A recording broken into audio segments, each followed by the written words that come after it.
Listen closely, my friends. There is a fear controlling your life right now, but you may not even recognize it.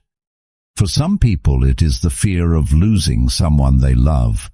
For others, it is the fear of failing after everyone expects them to succeed, being rejected when they finally reveal who they are, being judged when they speak their mind, or facing a future they cannot predict. And the strangest part is this. You may think you are afraid of what could happen, when in reality you are afraid of not being able to control what happens. That's where the Stoics discovered something most people never understand.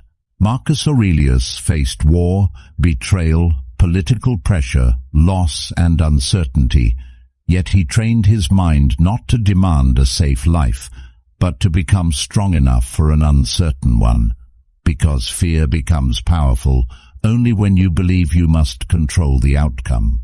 Once you understand what belongs to you and what never did, something inside you begins to change. You cannot control whether someone leaves you. You cannot control whether people approve of you. You cannot guarantee success, prevent every loss, or know what tomorrow will bring. But you can control the mind that meets those things. Epictetus built his philosophy around this distinction. Some things are within our control, and some are not. The person who truly understands this stops wasting his strength fighting reality, and starts using that strength to master himself. Think about it. How many decisions in your life were made because you genuinely wanted something? And how many were made because you were afraid? Afraid of looking stupid, afraid of being alone, afraid of losing money, afraid of disappointing someone, afraid that if you fail once, it will prove something about who you are. Fear doesn't always tell you to run. Sometimes it tells you to stay exactly where you are. Seneca understood that adversity should not be something that destroys your confidence when it arrives. It should be something your mind has already learned to face. This is why Stoicism is not about pretending that fear doesn't exist. It is about becoming the kind of person who can feel fear without obeying it. You don't become fearless when fear disappears. You become fearless when fear loses its authority over your decisions. In this video, you will discover 10 powerful Stoic principles that attack fear from its deepest roots: fear of loss, rejection, failure, uncertainty, judgment, discomfort, and the future itself. These aren't empty motivational statements. They are principles drawn from Stoic philosophy and shaped into practical ways to train your mind, strengthen your character, and remain steady when life refuses to go according to your plan. And stay until the final principle, because the last one changes the entire way you look at fear. It reveals why the person who has accepted that life cannot be completely controlled becomes incredibly difficult to intimidate. Once you understand it, you won't spend your life trying to build a world where nothing can hurt you. You'll build a mind that knows it can face whatever comes. Principle 1. The fear of losing control. Most fear begins with a simple demand.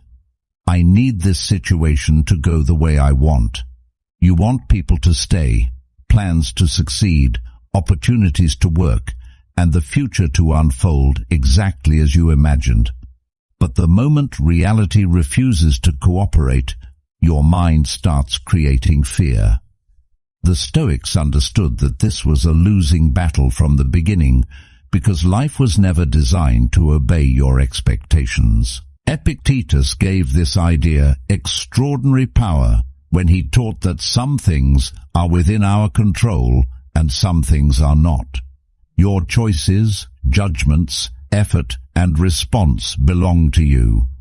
Other people's opinions, their decisions, unexpected events, and the final outcome do not.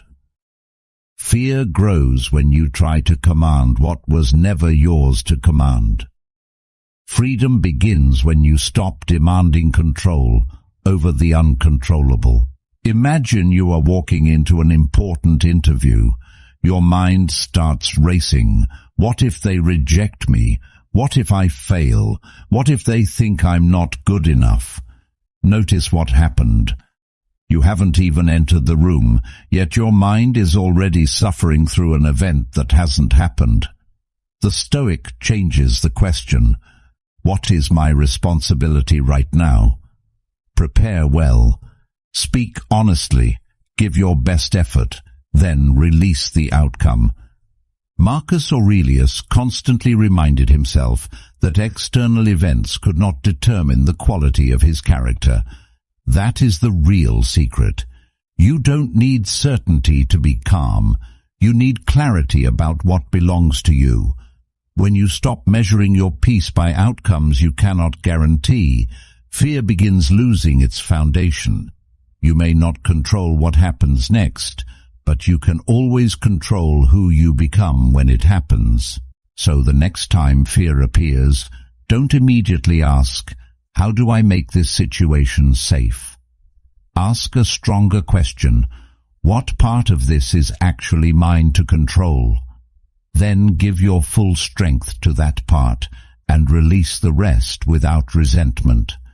Because the moment you stop trying to control the world, you take back control of the one thing that matters most, your mind. Principle 2. The fear you feed becomes the fear that owns you. Fear rarely arrives as a command. It arrives as a thought that sounds reasonable. What if it goes wrong? What if they leave? What if I fail? What if everyone sees me differently? Then you replay that thought until your imagination turns a possibility into a certainty. The Stoics understood this dangerous habit. The mind can suffer from an event long before reality ever gives it a reason to suffer. Seneca understood this deeply when he warned that we often suffer more in imagination than in reality. Think about that.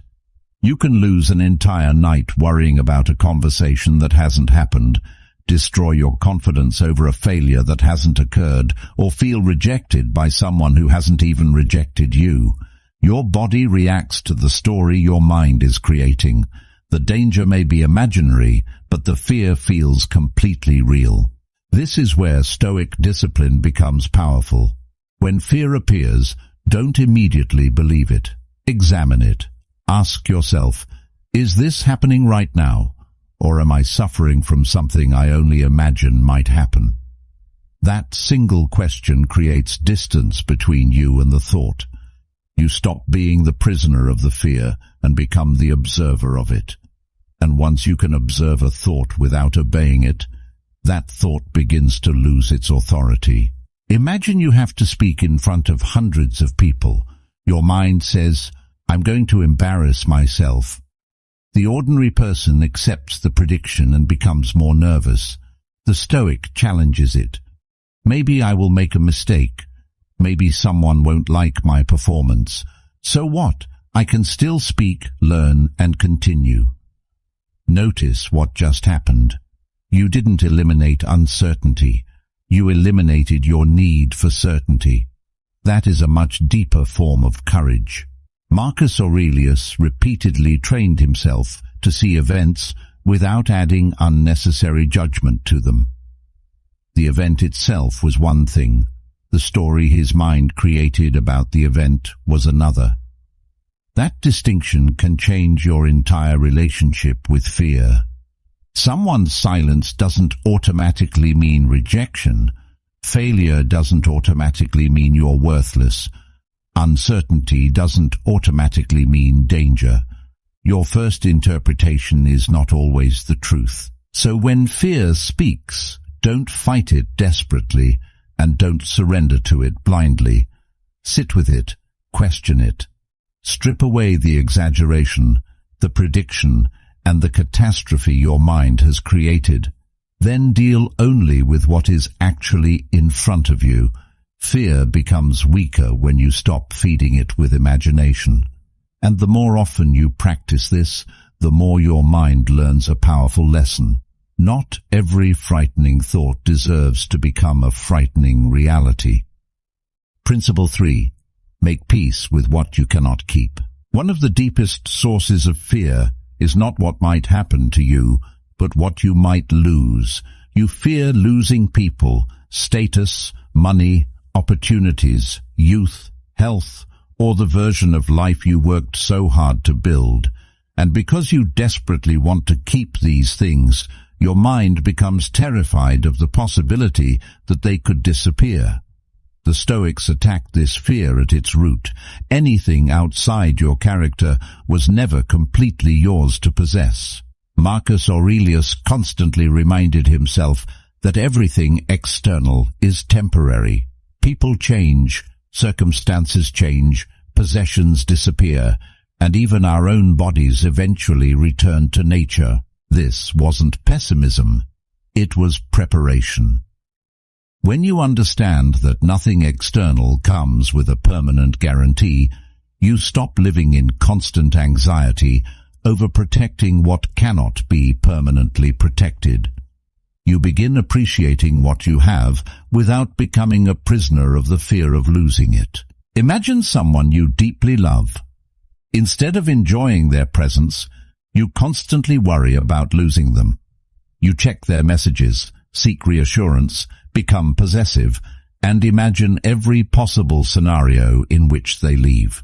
You think you're protecting the relationship, but you're actually allowing fear to poison the very thing you wanted to protect.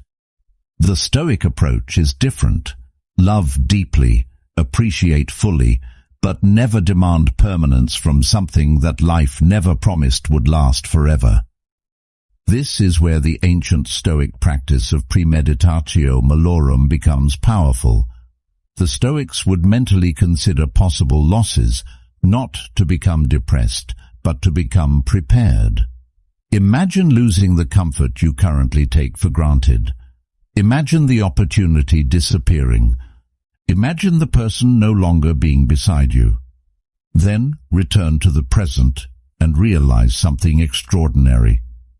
You still have this moment.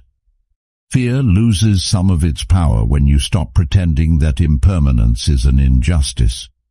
Seneca understood that we suffer when we become attached to possessions as though they belong to us forever. But the Stoic learns to hold external things with an open hand. If they remain, be grateful.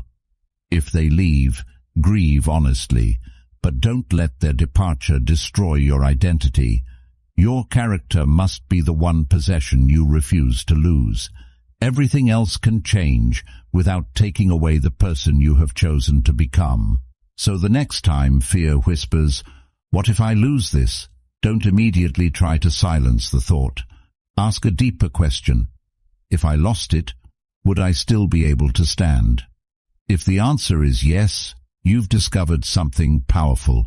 You don't need a life where nothing is ever taken from you. You need a mind strong enough to remain standing when something is. That is the beginning of true fearlessness. Principle 4. Walk directly toward what frightens you. Fear becomes stronger every time you run from it. Avoid the difficult conversation, and your mind learns that the conversation was dangerous. Refuse the opportunity because you might fail, and failure becomes larger in your imagination. Stay silent because someone might judge you, and eventually you become afraid of your own voice. The Stoics understood that avoidance does not destroy fear. It trains fear to become your master. Epictetus taught that we should not expect life to remove everything uncomfortable from our path. Instead, we should train ourselves to meet difficulty with reason and courage. This is why Stoic courage is different from reckless bravery. The Stoic does not run toward danger simply to prove he is fearless.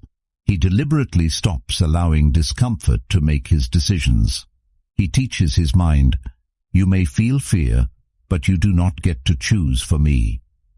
Imagine you have been avoiding something for months because you are afraid of failing. Every time you postpone it, you feel temporary relief. But that relief comes with a hidden price. Your brain learns that avoidance is safety. Tomorrow becomes easier to avoid, and the fear becomes bigger. The Stoic reverses the pattern.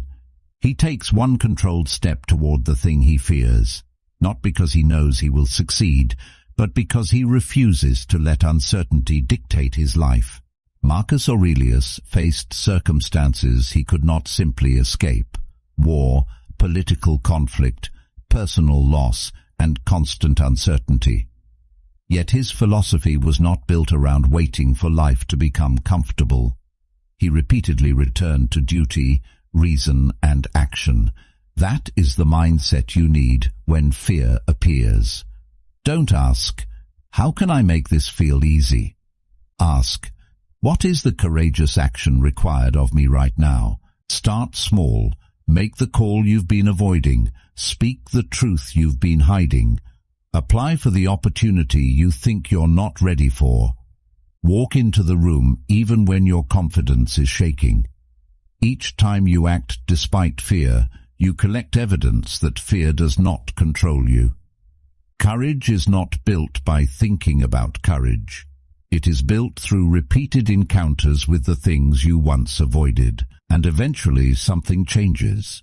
The same situation that once made your heart race no longer has the same authority over you.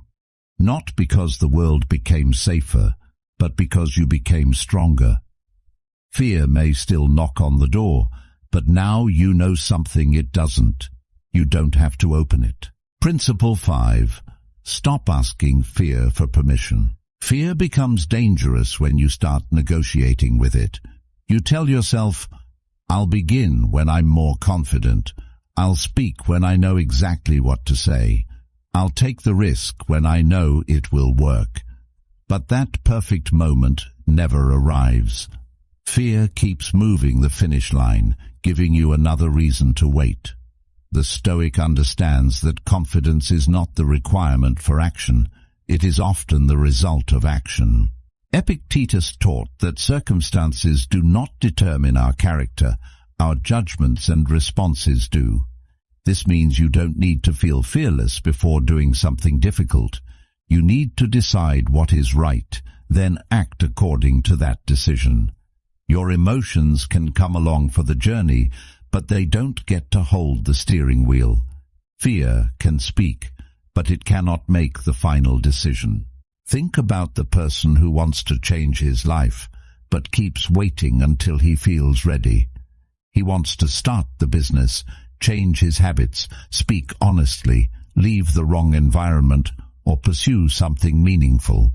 But every time he gets close, fear gives him another question. What if I fail? What if people laugh? What if it doesn't work?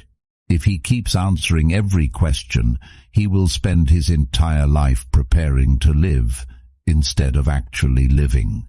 The Stoics would bring him back to one thing: duty. What is the right action in front of you? Not the easiest action, not the action that guarantees success, the action that aligns with your values. Marcus Aurelius repeatedly reminded himself to focus on the work directly in front of him rather than becoming consumed by everything that might happen afterward. That is how you cut through fear, by shrinking the enormous future into one courageous action today. And here's where the transformation begins. Every time you act without waiting for certainty, you teach your mind something new. I can move forward without guarantees. You don't need to know how the entire story ends. You only need enough courage to write the next sentence. Fear wants certainty before action. Courage accepts uncertainty and acts anyway. So when fear tells you to wait, don't ask, "How can I become completely fearless?" Ask, "What would I do right now if fear wasn't making the decision?" Then take that step, because eventually you discover the secret fear never wanted you to learn. You were never waiting for confidence. You were waiting for permission, and you don't need it anymore. Principle 6. Take away fear's worst-case power. Fear becomes enormous when your mind treats the worst possible outcome as something you could never survive. You imagine losing the opportunity, being rejected, failing publicly, losing money, or watching everything you built collapse, and your mind immediately concludes, if that happens, I'm finished. The Stoics challenged that conclusion. They trained themselves to look directly at the worst possibility and ask a more powerful question. If it happens, can I still remain standing? This is where Seneca's Stoic practice of premeditatio malorum becomes incredibly powerful. Instead of constantly assuming everything will go well, the Stoic occasionally imagines that it won't. Not to become negative, but to remove the shock. When you mentally confront a possibility before reality forces you to face it, the unknown becomes less terrifying. What you have already learned to face in your mind cannot intimidate you in quite the same way when it finally arrives. Imagine you're terrified of losing your job. Your mind tells you, if I lose this, my life is over. Instead of running from that thought, examine it. You might lose the job. It would hurt. You might struggle for a while, but would you stop breathing? Would your intelligence disappear? Would your ability to rebuild vanish? No. You would still have your judgment, your skills, your character, and the ability to take the next step. The event could wound you without having the power to define you. Marcus Aurelius constantly reminded himself of the temporary nature of wealth, status, reputation, and even life itself. He wasn't trying to become emotionally numb. He was making his mind independent from things that could disappear. When you understand this, fear changes its language. Instead of saying, I cannot survive this, your mind begins saying, this may be painful, but I can meet it. That difference is enormous. This doesn't mean you should expect disaster or live pessimistically. It means you stop building your emotional stability on the assumption that nothing will ever go wrong. Life will eventually disappoint you. Someone will leave. A plan will fail. An opportunity will disappear. You will lose something you wanted to keep. The goal is not to build a life where nothing is lost. The goal is to build a character that cannot be completely lost with it. So when fear shows you its worst possible future, don't immediately look away. Look directly at it and ask, if this really happened, what part of me would still remain? Then protect that part. Your reason, your values, your courage, your ability to act. Because once you realize that even your worst day cannot take away your ability to choose your next move, fear loses the power to threaten you with total destruction. Principle 7. Become immune to the judgment of others. One of the most powerful forms of fear is the fear of being seen differently. You rehearse your words before speaking because someone might disagree. You hide your ambitions because people might laugh. You tolerate situations you hate because you are afraid of what others will say if you walk away. Slowly, without realizing it, you stop living according to your values and start performing for an audience that may not even be thinking about you. Epictetus understood this trap perfectly. You cannot control another person's judgment of you, but you can control whether you surrender your peace to it. Think about how much energy disappears into questions like, what will they think? Will they approve? What if they criticize me? The Stoic doesn't waste his life trying to control an audience. He asks a much harder question, do I respect the person I am becoming? Imagine you finally decide to pursue something meaningful. The moment you tell someone, they laugh. Someone says you're unrealistic. Another person tells you that you'll fail. Suddenly your confidence begins collapsing, not because anything about your goal changed, but because someone else's opinion entered your mind and started acting like a verdict. That is the moment you have to remember. An opinion is not a command. Marcus Aurelius lived under constant public scrutiny. yet he repeatedly returned his attention to virtue rather than reputation. He understood that praise and criticism are both forms of external noise. If praise can make you arrogant, criticism can make you insecure. In both cases, someone else has gained access to your inner world. Freedom begins when neither applause nor rejection can decide who you are. This doesn't mean becoming arrogant or refusing all criticism. A Stoic listens carefully when criticism contains truth and discards it when it contains nothing useful. That's the difference between wisdom and insecurity. You don't need everyone to approve of you. You need enough self-awareness to recognize when correction can make you better, and enough inner strength to ignore opinions that were never meant to guide your life. So the next time someone judges you, pause before reacting. Ask yourself, is there truth here that can improve me, or is this simply noise I don't need to carry? If there is truth, learn from it. If there is only noise, leave it where you found it. Because the moment you stop needing everyone to understand you, approve of you, or agree with you, you become dangerously free. Principle 8. Train your mind to stand alone. One of the deepest fears people carry is the fear of being alone. Not simply having no one around, but losing the approval, protection, attention, or presence they have secretly built their identity around. You become afraid to leave the wrong relationship, afraid to say no, afraid to disagree, and afraid to walk away because somewhere inside you believe, if they leave me, I won't be okay. The Stoic destroys that dependency by learning to become internally complete. Seneca repeatedly emphasized the value of being comfortable with yourself and not making your peace dependent on constant company or external comfort. This does not mean rejecting people or becoming cold.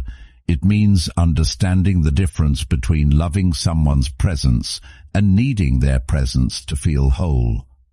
When another person's presence becomes necessary for your identity, fear enters the relationship and starts controlling your decisions. Think about someone who stays in a situation that destroys their peace simply because they are terrified of being alone. They know the relationship is unhealthy. They know the environment is wrong. They know they have outgrown the people around them, yet they remain, not because they are happy, but because solitude frightens them more than suffering. That is not connection. That is dependence disguised as love. The Stoics practiced periods of simplicity and solitude because they understood something modern life often hides. If you cannot sit peacefully with yourself, you will eventually accept almost anything just to avoid being alone. Marcus Aurelius constantly turned inward, reminding himself that the mind could become its own refuge. When your inner world becomes strong enough, loneliness stops feeling like abandonment and starts becoming space for clarity. This is where real freedom begins. You can love people without possessing them.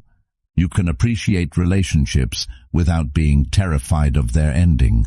You can walk away from what destroys your character without believing that your life has ended. And you can stand alone without feeling incomplete. The goal isn't to need nobody.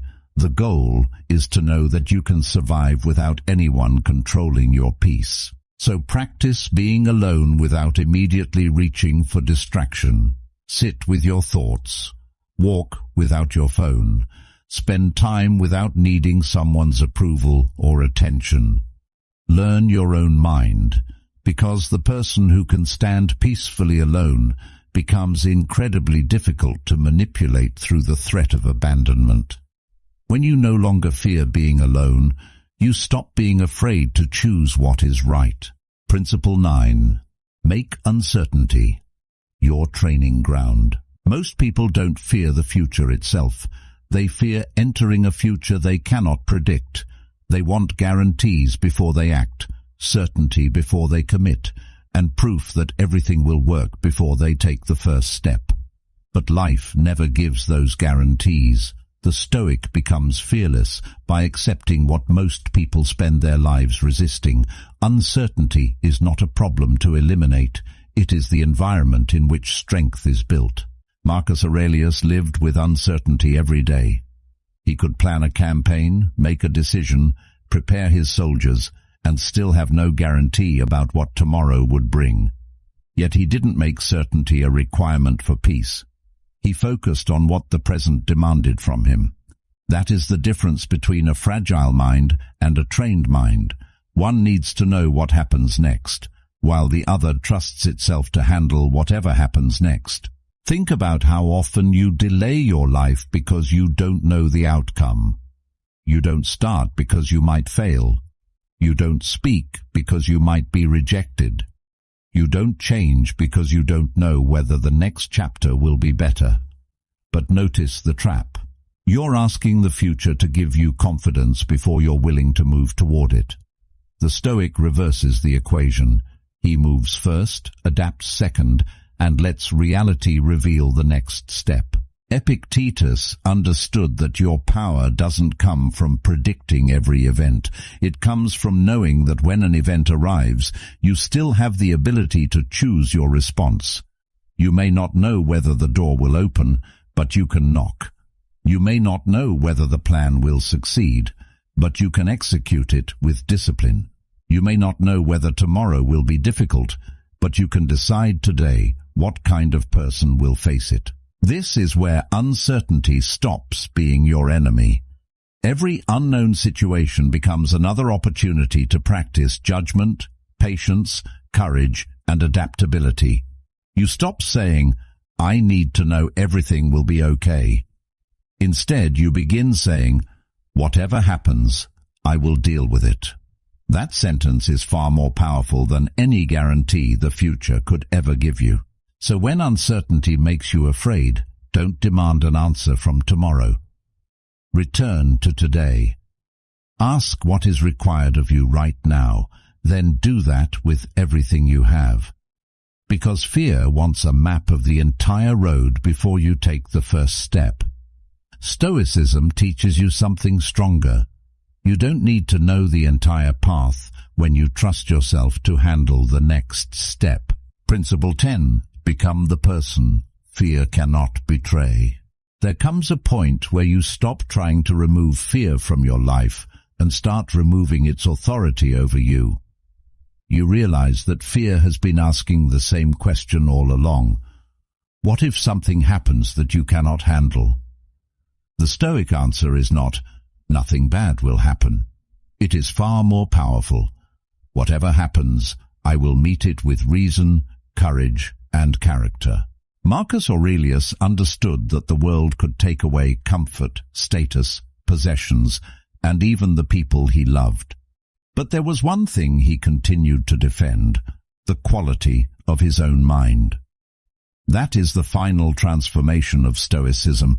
Your confidence no longer comes from believing that life will protect you. It comes from knowing that you will not abandon yourself when life becomes difficult. Think about how different your decisions become when you stop needing guarantees. You can enter the room without knowing whether they will approve. You can begin without knowing whether you will succeed. You can love without demanding that someone stay forever. You can lose something without believing you have lost yourself. The world remains uncertain, but your response becomes certain. Epictetus teaches us that circumstances do not have to dictate our character. Seneca reminds us to prepare the mind for adversity.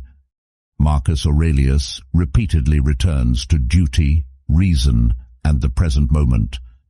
These teachings point toward the same final truth. Fear loses its power when your values become stronger than your desire for comfort. You stop asking, "How can I avoid suffering?" and start asking, "How can I remain honorable if suffering comes?" That is what it truly means to become fearless. Not becoming reckless. Not pretending that pain doesn't hurt.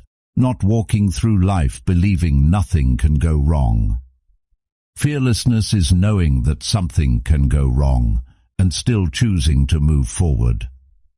You don't need a world without uncertainty.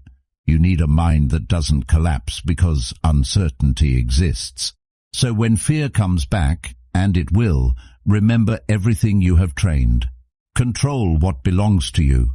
Question the stories your mind creates. Accept impermanence. Walk toward discomfort. Ignore empty judgment. Stand firmly on your own.